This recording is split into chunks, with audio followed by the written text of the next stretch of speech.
Hi friends, welcome back to my channel சுபாக்கிரோ life style.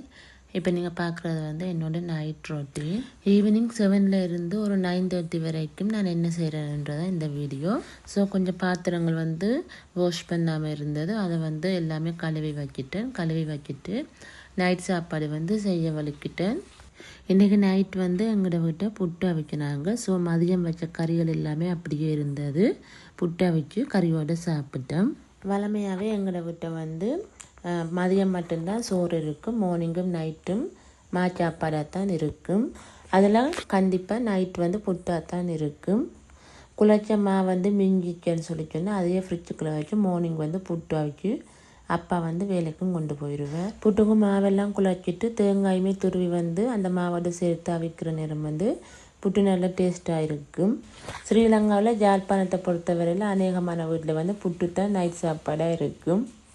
எங்களை வீட்டையும் புட்டு தான் நைட் சாப்பாடாக இருக்கும். கறிக்கு மதியத்தான் கறி இருந்தால் அந்த கறியோடு சாப்பிடுவோம். இல்லைன்னா சம்பல் அரைப்போம். அப்படியும் இல்லைன்னா முட்டை ஏதாவது இருந்தால் அதையுமே பொரிச்சிடுவேன். புட்டு எப்படி அவிக்கணுமென்ற வீடியோ வேணுமென்னா சொல்லுங்கள், நான் அதையுமே அப்லோட் பண்ணுறேன். புட்டு நல்லா சாஃப்டாக இருந்துச்சுன்னு சொன்னால் சாப்பிட இன்னுமே நல்லா டேஸ்ட்டாக இருக்கும். மாக்குள்ள வச்சுட்டு அதோட தேங்காய் பூவுமே திருவி சேர்த்துட்டு அதை நீத்துப்பட்டிக்குள்ளே போட்டு பானைக்க வச்சு அவிச்சிருவோம். ஸோ இப்படி தான் நாங்கள் புட்டு அவிக்கிறது.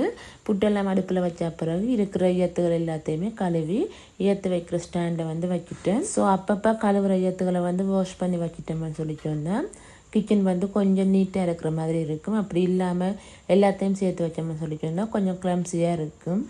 பாத்திரங்கள் எல்லாமே கழுவின பிறகு புட்டுக்குள்ள ஜலத்தையுமே நான் நீட் பண்ணி விட்டுட்டேன். அதுக்கு பிறகு புட்டு அவிஞ்சோன்னே அதையுமே இறக்கிட்டு அடுத்த புட்டை வச்சுட்டேன். ஸோ இப்படித்தான் நான் அவிக்கிற புட்டு இருக்குது. சில ஆட்கள் தேங்காய் பூ நிறைய சேர்ப்பினோம். நான் தேங்காய் பூ நிறைய சேர்க்க மாட்டேன். ஏனென்றால் தேங்காய் பூ நிறைய சேர்த்தா எனக்கு நெஞ்செறிகிற மாதிரி இருக்கும். ஸோ நாங்கள் எல்லாருமே மதியம் வச்ச கறியோடையே நைட் சாப்பிட்டோம். மார்னிங் பயராக வச்சுனாங்க. ஸோ அது கொஞ்சம் மிஞ்சினபடியால் அதை பருப்பு கறி மாதிரியே கடைஞ்சாச்சு. அதுக்கு பிறகு கத்திரிக்காய் பொரித்து குழம்பும் வச்சு கீரையும் வச்சு சொதியுமே வச்சுனாங்க. அதோட தயிருமே வாங்கியிருந்தாங்க. அந்த கறி எல்லாத்தையுமே நைட் புட்டோடு சாப்பிட்டு முடிய மதியம் சமைச்சிருந்த ஜத்துகள் எல்லாமே அப்படியே இருந்தது. ஸோ அதையுமே எல்லாமே கழுவி அந்தந்த இடத்துல எல்லாமே வச்சுட்டு கவுண்டர் டாப்பையுமே நீட் பண்ணி விட்டுட்டு ஸோ நைட்டே பாத்திரங்கள் எல்லாமே வாஷ் பண்ணிவிட்டு கவுண்டர் டாப்பையும் நீட் பண்ணி விட்டால் மார்னிங் எழும்பி கிச்சனுக்குள்ளே வர நேரம் கிச்சன் பார்க்க நீட்டாக இருக்கும். ஸோ அடுப்பையுமே நீட் பண்ணி வச்சுட்டேன். ஸோ இப்படித்தான் என்னோடய கவுண்டர் டாப் இருக்குது. எப்படி இருக்குன்னு சொல்லுங்கள். நன்றி ஃப்ரெண்ட்ஸ்.